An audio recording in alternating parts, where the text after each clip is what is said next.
The Haunting of Hill House was genuinely terrifying, but spiritual follow-up The Haunting of Bly Manor is a slower but still spooky burn with some major twists. So here's what you need to know about what actually happened. This is the ending of The Haunting of Bly Manor explained. In the second-to-last episode of The Haunting of Bly Manor, we finally learn the truth about the Lady of the Lake. In a black-and-white flashback set in 1676, we learn that a widower the narrator calls Mr. Willoughby lived in Bly Manor with his two daughters, Perdita and Viola. If the name Viola looks familiar, it's the name Flora was etching on the chapel floor in episode 4. After the widower dies, the daughters are at risk of losing the estate and their financial inheritance. Women in that time had nothing. No present, no future, without a tie to a man. The women have to pick a suitor, but they decide that Bly Manor must stay in the family, so Viola invites a distant, wealthy cousin named Arthur to the estate. Viola is out when Arthur arrives, so Perdita takes it upon herself to make him feel welcome, and quickly falls for him. But once Viola makes her dramatic return home, everything changes. She had already decided that Arthur would be hers, not Perdita's, and that they'd marry to save the estate. Perdita, knowing what's at stake, accepts this, keeping her love for Arthur a secret. Viola and Arthur have a daughter named Isabel, and the household is happy for a time, but Viola then falls deathly ill with a disease a local plague doctor refers to as the lung. It is not the plague. Oh, thank God. But it is not good news. She has the lung. After a series of failed treatments, a vicar visits to read from the Book of John as a rite meant to ease Viola's journey into the afterlife. The vicar asks her to repeat the rite, but Viola refuses, denouncing God in the process, a decision Perdita supports. Tell your God that I do not go.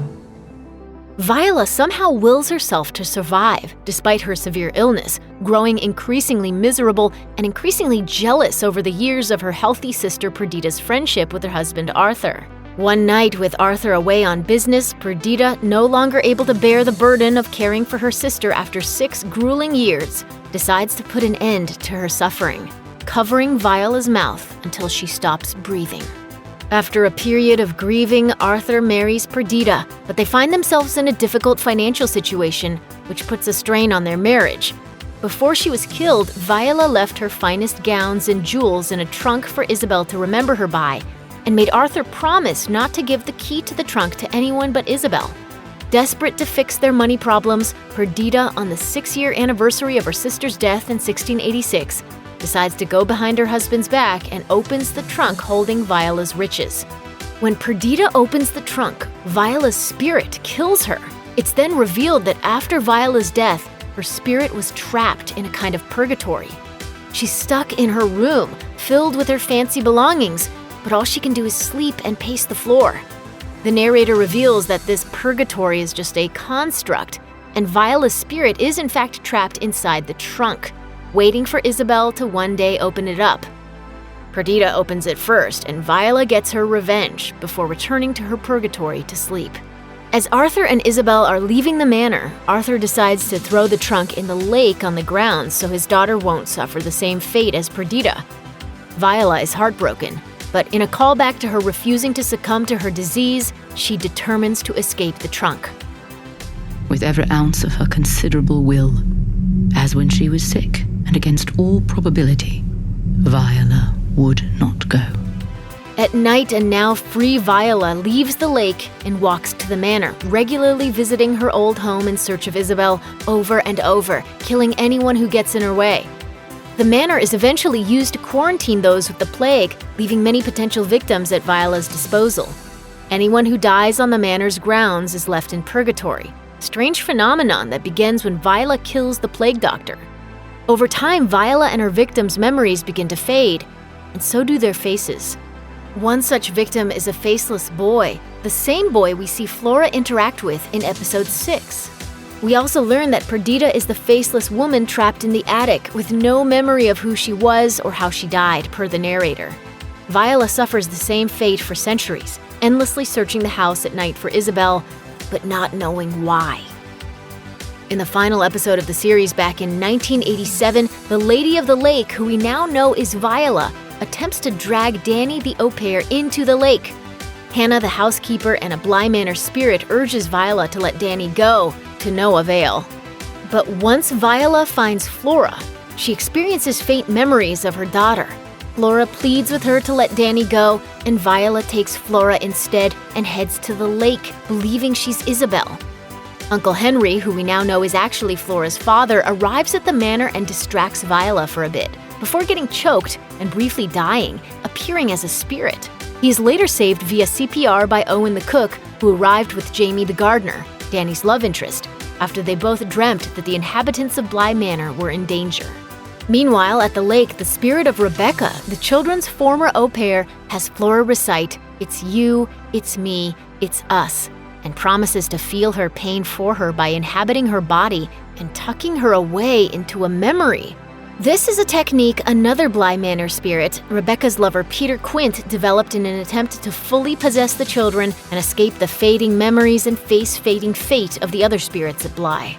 This also happens to be the same phrase Viola once uttered to baby Isabel. It is you. It is me. It is us.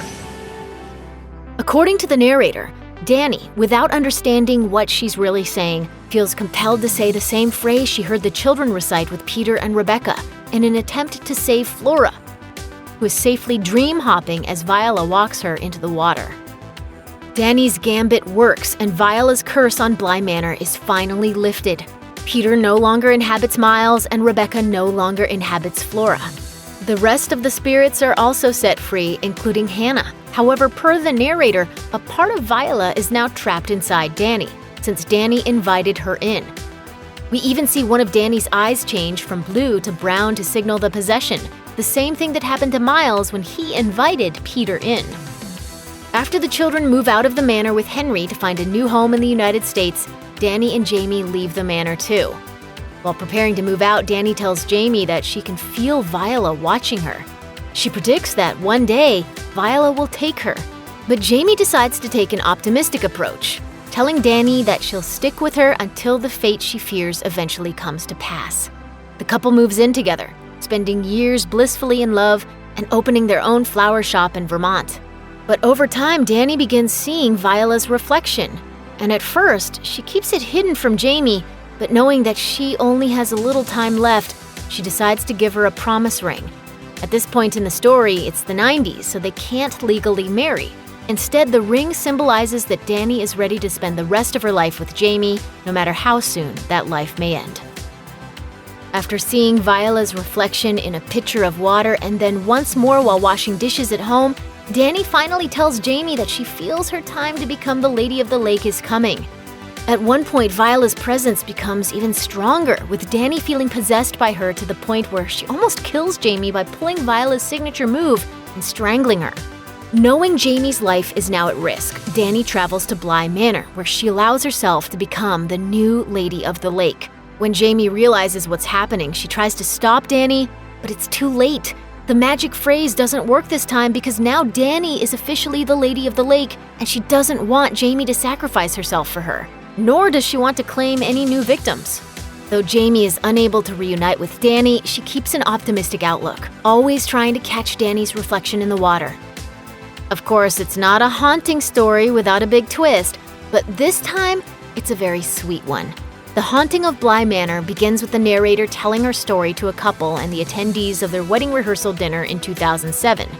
The narrator gets very emotional at the end and hints that she's speaking from personal experience, despite telling the story in third person. After the narrator finishes, the bride-to-be tells her that she thought the story was made up because it was too much of a coincidence that her own middle name happens to be Flora. At the wedding reception the next day, it's finally revealed that the narrator is actually Jamie, and the bride is, in fact, Flora. She looks at Henry and Flora dancing and imagines them as their younger selves, and we then see a shot of young Jamie.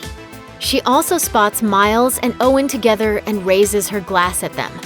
So why didn't Flora and Miles recognize themselves from the story? Well, before Dani took up residence at the bottom of the lake, she and Jamie learned from Owen who is now a chef in Paris, that Flora and Miles have no memories of their time at Bly. Another interpretation is that Jamie's story is just a story, an allegory about depression, loss, and memory, and Bly Manor never really existed. Or it did, just without all the ghosts. I expect if you were to fly to England, you would find no such place by that name. Once Jamie is back in her hotel room, she follows her routine of drawing a bath and leaving water in the sink, hoping that Dani's reflection will appear. She also leaves her hotel room door ajar in case her past love returns. As she falls asleep in front of the door, we see Dani's hand on Jamie's shoulder, wearing the ring. It's an unexplained moment, and it could be a dream, or the show's creator adding yet another layer of ambiguity and a nod to the famously ambiguous ending of the book it was largely based on. Or perhaps love just finds a way. Check out one of our newest videos right here. Plus, even more Looper videos about your favorite TV shows are coming soon. Subscribe to our YouTube channel and hit the bell so you don't miss a single one.